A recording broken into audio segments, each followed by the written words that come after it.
Hi, welcome to Nick Well Motorhomes. So, you're looking for a new motorhome. Don't want anything too big as you're thinking about manoeuvrability around those windy Cornish or Lake District roads. That being said, you need a bit of size as you're not just thinking about weekend touring. Coach build too big? Van conversion too small? What are you going to do? No?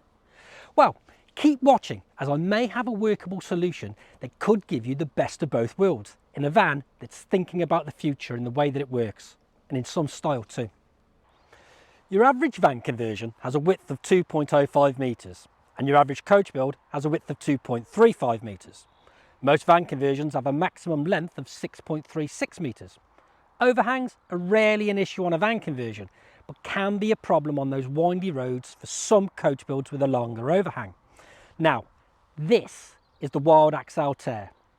There are two in the range and we'll be discussing its brother in a future video, but this is the RL and it's a real beast of a van conversion, combining the best of many a coach build and van conversion. The length is 6.84 metres, making it significantly longer than most van conversions on the market. This gives you more living space, like you would expect to find in a coach build, but it's still only 2.04 metres wide. Very much a van conversion in that respect, but with practically no overhang. It looks the part inside and out, and you'll go a long way to find a meaner looking motorhome. When we look around the exterior of the Altair RL, you can see it's been finished in this dark metallic grey. It has alloy wheels, front and rear parking sensors and an awning. Both rear doors can be unattached and swung fully around. But where it's most busy is on the roof. We have a 5G Wi-Fi aerial and skylights as you'd expect. But what you might not expect is the fact that there's practically all of the rest of the roof space has been taken up with solar panels. In fact, 400 watts of solar panels powered by two 100 amp hour lithium batteries, which runs through a 3 kilowatt inverter. This in turn will run the entire kitchen, whether you're on hookup or not. This is a van for the future. Let's take a look inside. Based on the MAN chassis with an 8-speed automatic gearbox and with 140 brake horsepower, it's an extremely comfortable and easy drive. 140 brake horsepower is plenty enough power for this 3,500 kilogram unit.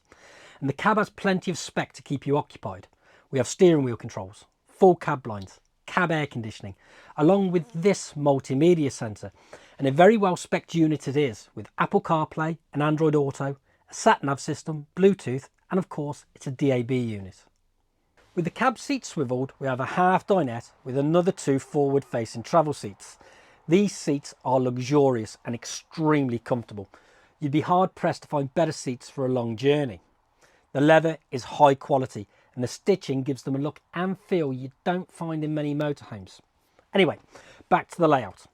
With the driver's seat swiveled and the table dropped, this makes into a single berth, bringing the total to 3 to go along with the 4 travel seats. Here we have a natural bulkhead in the guise of the washroom. This allows for 2 separate habitation areas with the U-shaped lounge at the rear. The beauty of 2 habitation areas is the fact that it gives you options, and the more options you have, the more likely the van is to work for you. Having the half dinette at the front, it means if there's 2 of you touring, you could have a meal and leave the washing up until the morning, or leave the bed made up in the rear if you so wish. Sometimes you just need a bit of personal space, or God forbid you've had a row with the other half and you just don't want to look at them for a couple of hours. 2 habitation areas is a real sanity saver, and if the weather's bad outside, you don't have to constantly get up and move around. Or again, if one of you wants to go to bed and the other one wants to stay up, it gives you options. The galley kitchen is spacious enough for 2 to be working in conjunction. Now, this is the beauty of the electric system on this van. We have a convector hob and a compressor fridge, both working via the inverter, so it doesn't matter if you're on grid or not. Add this to the fact that you have a microwave and 2 30-volt sockets that work when you're not plugged into the mains, and it makes this van a wild camper's dream. I know what you're thinking though. It's going to go through those batteries quickly. Well, that's not necessarily the case. Those 2 lithium batteries and a roof covered in solar panels gives you a lot of power. Yes, you still have to watch what you're using, but you can use it off grid for a hell of a lot longer than you can on a standard motorhome. you just have to remember that you need to replace the power that you use. In the winter, you're not going to replace that half as quick. Solar panels are great, but they are weather and daylight dependent. Keep an eye on your battery monitors to make sure you don't cause yourself any problems. Aesthetics are great. The lines are smooth, has a very modern feel. Masses of storage space is available. This is a great usable space. In the washroom, we have a skylight above. We have the attachment for your shower head, mirror, wash basin. Now the tap for the wash basin also doubles up as it pulls out and becomes the head for your shower unit. We have, of course, the cassette toilet, a toilet roll holder, and we have a towel holder and somewhere to hang your wet clothes. Heating and hot water are supplied via the Truman diesel and electric system. This makes a lot of sense, as there's very little point having gas for just one appliance. Again, the diesel heating is a great option for wild campers who intend to spend more than their fair share of time off-grid. The U-shaped rear lounge is what it's all about though. Spacious, comfortable, a very sociable space if you're that way inclined, but also a very intimate place where you can kick your shoes off and relax. Again, I go back to the quality of seats and just how comfortable they are. Natural light isn't an issue as we're surrounded by windows and you have a skylight above. While we're looking up, you can see that we are surrounded by cupboards and we have a wardrobe at the front. The table fits into a pole on the floor. Great for drinks when you're having your feet up.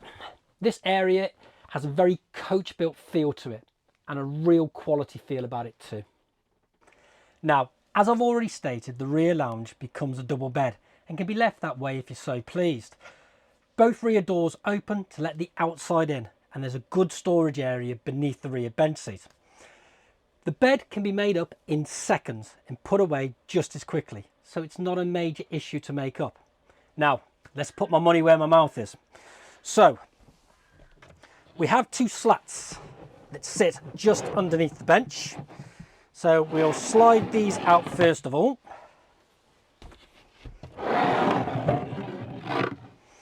You'll see one is square and one is tapered. Square one for the back, tapered one for the front. So you just slightly lift this up, slide it across and it locks into place. Same with the front one, but again with a tapered edge on this side because this bench is slightly shorter.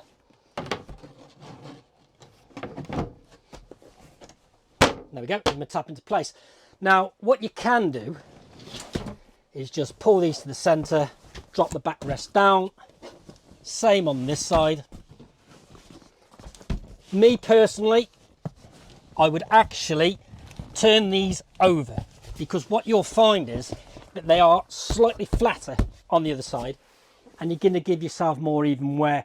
But again, that's really entirely down to yourselves. But like I said, it's quick and it's easy, even if you're not the most mobile. The WildAx Altair RL has a real coach-built feel to it, but in a more compact package. Spacious, luxurious, and looking very much the future in the way that it works. Add this to the fact that it's a real looker, and I think WildAx are onto a real winner here. If that's not enough, it can also be driven on a standard driver's license, as it's a 3,500 kilogram unit. If you would like any further information on the WildAx Altair range, please check out our website at nickwail.com. Or, even better, would you like to come and view it for yourselves while we still have both available? We look forward to hearing from you soon.